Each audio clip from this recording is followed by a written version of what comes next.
자, 이제 실습으로 가정통신문 기능을 활용해 보겠습니다. 마이클 전용 도구 탭에서 가정통신문을 찾아 클릭해주세요. 가정통신문 도구를 실행하면 먼저 입력 화면이 나타나는데요. 여기에서 가장 먼저 확인하셔야 하는 부분이 바로 상단의 유형 선택입니다. 유형은 크게 신청과 안내 두 가지로 나뉘어 있습니다.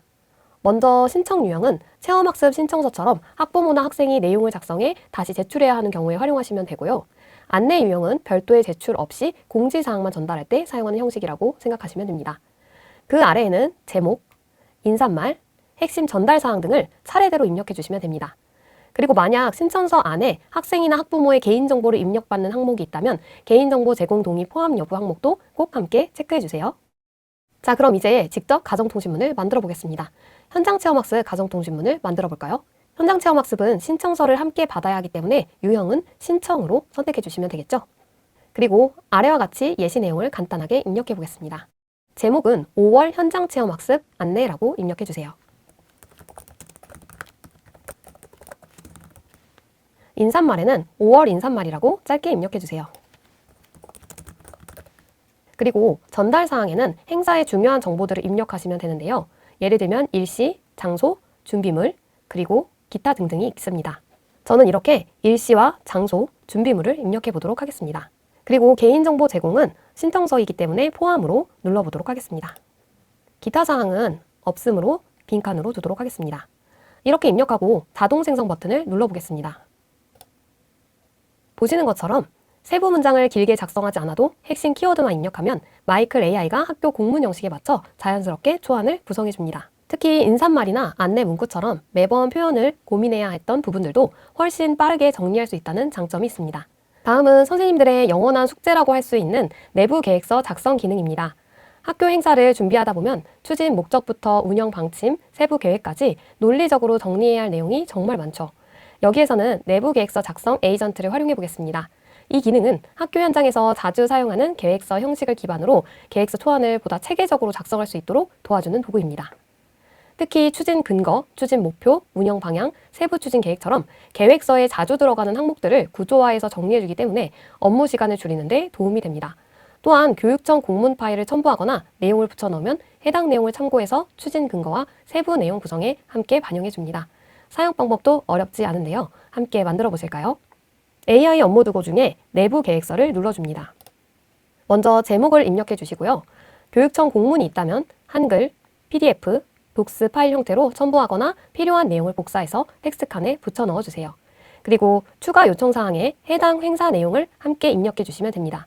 예를 들어 이렇게 함께 작성해 보겠습니다.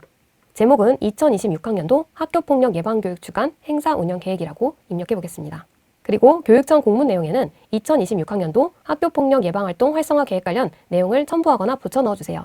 추가 요청사항은 전교생 대상 학교폭력 예방 서약 및 등굣길 캠페인과 학년별 우정팔찌 만들기, 체험부스 운영 내용을 포함해줘 라고 입력해 보겠습니다. 이렇게 입력하면 마이클 AI가 입력한 공문 또는 텍스트 내용을 참고해 추진 근거를 정리하고 요청사항을 반영해 계획서 초안을 구성해 줍니다.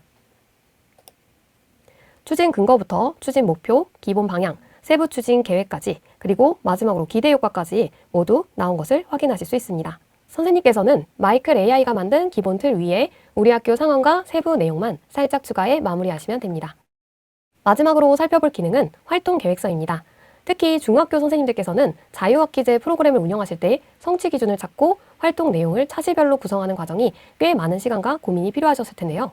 마이클 AI의 활동 계획서 기능은 프로그램명과 활동 내용을 간단하게 입력하면 차시별 주제와 활동 내용, 성취 기준, 평가 방법 등을 구조화해서 초안을 정리해주는 도구입니다. 기본적으로는 한 학기 운영 기준에 맞춰 구성되는 경우가 많기 때문에 장기 프로젝트나 프로그램 운영 계획을 세울 때 활용도가 높은 편입니다. 자, 그럼 함께 활동 계획서를 만들어 보실까요? 자유학기 프로그램 활동 계획서를 클릭해 주세요. 프로그램명에는 메이커 활동, 활동 설명에는 드론과 목공이라고 작성해 보겠습니다. 그리고 생성을 누르면 이렇게 쉽고 빠르게 자유학기 프로그램 활동 계획서가 만들어지는 것을 확인하실 수 있습니다. 메이커 활동이라는 수업에 주요 내용이 정리되어 있고 그에 맞는 주제, 성취 기준, 활동 내용, 평가 방법이 차시별로 모두 들어가 있는 것을 확인하실 수 있습니다. 특히 동아리 활동처럼 운영 차시가 정해져 있는 경우에는 활동 설명에 7차시 분량으로 만들어줘 또는 12차시 계획으로 구성해줘처럼 구체적으로 요청해보세요. 그러면 차시수에 맞춰 활동 내용을 조정해서 보다 맞춤형 계획 형태로 구성해줍니다.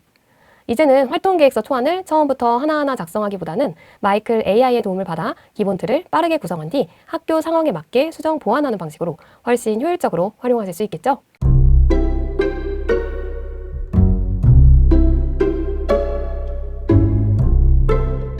인포그래픽을 제작해 보도록 하겠습니다. 네, 인포그래픽은 좀 설명하기 힘든 것들을 도표나 그래픽으로 표현하는 걸 인포그래픽이라고 하는데요.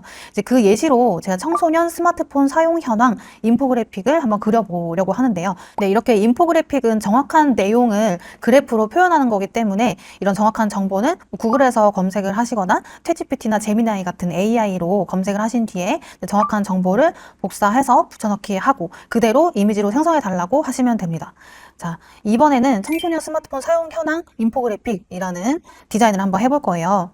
챗 GPT에 들어오셔가지고 로그인을 하신 다음에 여기 채팅창에다가 이렇게 프롬프트를 넣어주시면 되겠죠. 제목이 뭔지, 그리고 포함되는 내용이 뭔지 이렇게 나눠서 썼고요. 정확한 수치를 이렇게 숫자로 항목별로 입력을 했어요. 그리고 요거를 이제 종행비를 제가 안 썼는데 종행비가 꼭 정해져 있다면 그걸 쓰시면 되고요. 아니라면 그냥 이대로 생성을 하셔도 돼요. 16대 9 종행비로 한번 해볼게요. 네, 화면에 띄어서 보여준다는 걸 가정으로 해서 이렇게 해서 그리고 그래프는 원형 그래프가 좋을지 막대 그래프가 좋을지 어떻게 그래프로 표현하면 좋을지 한번 생각해 보시고 그대로 써주시면 되고요. 좀 이렇게 항목이 많을 경우에는 저는 그냥 그래프 여러 개를 쓰기도 하거든요. 이런 그래프의 유형별로 좀 섞어서 생성을 하게끔 프롬프트를 쓰는 편입니다. 그리고 아이콘도 넣어가지고 너무 그 글자로만 표현하기보다는 좀 그림도 넣고 도형도 넣어서 주목도를 높일 수 있는 그런 방식으로 이제 생각을 해봤어요. 그리고 아무래도 수치가 좀 많이 들어간 그런 내용이기 때문에 숫자를 강조해 달라는 말도 넣었어요. 그러니까 여러분도 프롬프트 넣을 때 뭘 강조를 해야 되는지 그거를 써주면 확실히 안 넣는 것보다 그 강조하고자 하는 내용이 확실하게 강조가 됩니다. 네, 이대로 생성을 해볼게요. 자, 생성된 이미지를 한번 살펴볼게요. 여기 항목이 다 표현이 되어 있죠? 제가 입력한 그대로 나오는 걸 볼 수가 있죠. 저는 지금 따로 어떤 캐릭터나 이런 걸 설정하지 않았기 때문에 이 GPT가 알아서 청소년 이미지를 넣어줬는데 만약에 특정 캐릭터를 넣고 싶다고 하시면 우리 학급 캐릭터가 있다든지 아니면 생성을 하셨다든지 그러면 여기다 파일을 첨부를 하셔가지고 이 캐릭터로 바꿔줘 이렇게만 쓰시면 바로 또 캐릭터가 바뀌기도 하고요. 또 그 외에 편집하실 때 여기 편집 버튼이 따로 있기 때문에 편집을 누르시고 저는 컬러를 한번 바꿔보려고 하는데요. 제목이나 강조 문구의 컬러 테마를 주황으로 바꿔줘 이렇게 하시고요. GPT는 조금 주의하셔야 될 게 수정해달라는 것만 딱 수정을 하면 좋은데 그 외적인 부분까지 수정을 할 때가 있어요. 그래서 다른 부분은 절대 수정하지 마 이런 말을 써주시면 딱 내가 원하는 부분만 수정하는 그런 확률이 훨씬 높아져요. 이렇게 해서 프롬프트를 보내실 수도 있고요. 한 가지 더 설명드리면은 여기 상단에 종행비라는 것도 있죠. 여기서 종행비를 지금 가로형인데 정사각형, 세로, 9대 16, 4대 3 이런 식으로 종행비도 바꿀 수 있으니까 참고하시면 될 것 같아요. 그래서 편집창에서는 이렇게 수정하고 싶은 것들을 편집 프롬프트를 넣고 이렇게 프롬프트를 보내시면 됩니다. 수정된 이미지를 한번 살펴보면 기존에는 이렇게 파란색 테마로 만들어졌던 이미지였는데 제가 주황색으로 바꿔달라고 했더니 이렇게 주황색으로 강조 문구나 제목들이 이제 바뀌어 있죠. 그리고 여기 중간중간 박스에 들어있는 이런 구분되는 디자인들 있죠. 이런 것들도 주황색으로 바뀐 걸 보실 수가 있습니다.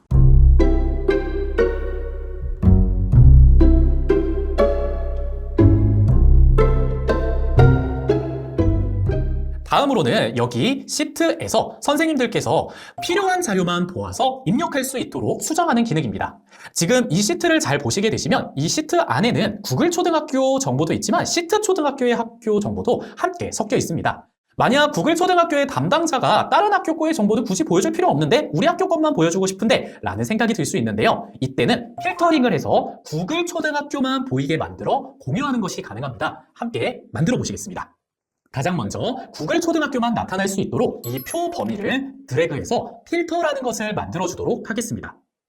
필터를 만들기 위해서 A3번부터 G13번까지 이 부분을 드래그를 하여 주시고요. 이 상태에서 데이터 필터 만들기를 눌러주세요. 여기 보시게 되면 필터를 만들면 시트의 모든 뷰어에게 직접 적용된다라고 나와 있는데요. 이 말은 필터를 만들면 나뿐만 아니라 다른 사람한테도 모두 적용된다는 뜻입니다. 그런데 저희는 지금 다른 선생님들한테도 우리한테 필요한 것만 보여줄 것이기 때문에 저희는 우리 모든 사용자용 필터를 누르도록 하겠습니다. 필터 버튼을 누르게 되면 이렇게 상단에 있는 행 부분에 오른쪽에 이렇게 와이파이 모양의 버튼이 나타나게 되는데요. 여기에서 학교 옆에 있는 버튼을 누르시고 그 다음에 여기 구글 초등학교와 시트 초등학교 중에 구글 초등학교만 나타날 수 있도록 시트 초등학교를 한번 클릭해 주시고요. 구글 초등학교로만 표시되게 만드신 다음에 확인 버튼을 눌러주세요. 누르시게 되면 보시는 것처럼 구글 초등학교만 이렇게 링크가 나타나도록 필터링해서 공유할 수 있습니다. 그러면 이 링크를 받으시는 선생님들은 구글 초등학교 정보만 확인할 수 있기 때문에 여기에다가 선생님들이 필요한 정보를 입력하실 수 있는데요. 아까 잠시 보셨던 것처럼 전체에게 이렇게 필터를 넣어서 수정하는 것도 가능하지만 나만의 필터를 넣어서 필터별로 링크를 공유하는 것이 가능합니다. 이번에는 필터별로 링크를 만들어 보는 방법을 살펴보겠습니다.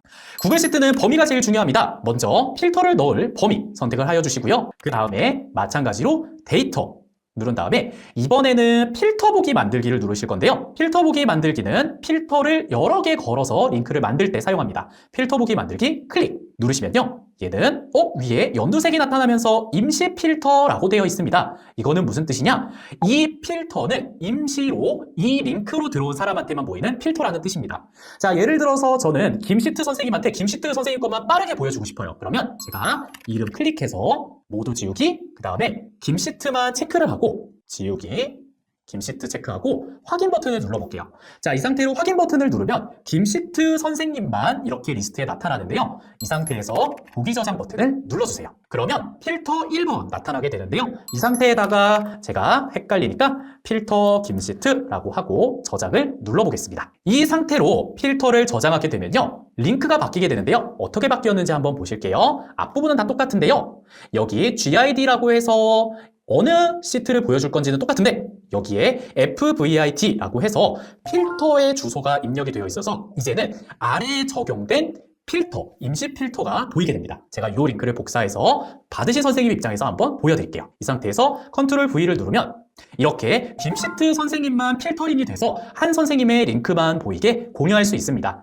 참고로 자신의 화면에서 우측 상단에 X 버튼을 누르게 되면 원본 필터는 그대로 남아있고요. 아까 만들어 놓은 필터 보기만 나와 있어서 이렇게 원하는 부분만 잘라서 공유하는 것이 가능하고요. 참고로 이렇게 두 개가 있는 상태에서 만약에 김시트 선생님이 오른쪽에서 Y를 클릭하게 되면 전체 시트에서도 이렇게 자료가 반영되도록 공유할 수 있습니다. 구글 시트 파일은 협업과 공유에 편리하지만 선생님들께서 공유 방법을 적절하게 사용하셔야 개인정보 보호뿐만 아니라 나의 구글 시트 파일을 현명하게 지킬 수 있습니다. 다양한 공유 방법을 참고하시어 선생님들의 구글 시트 활용 업무가 더욱더 효율적으로 바뀌길 기대합니다. 감사합니다.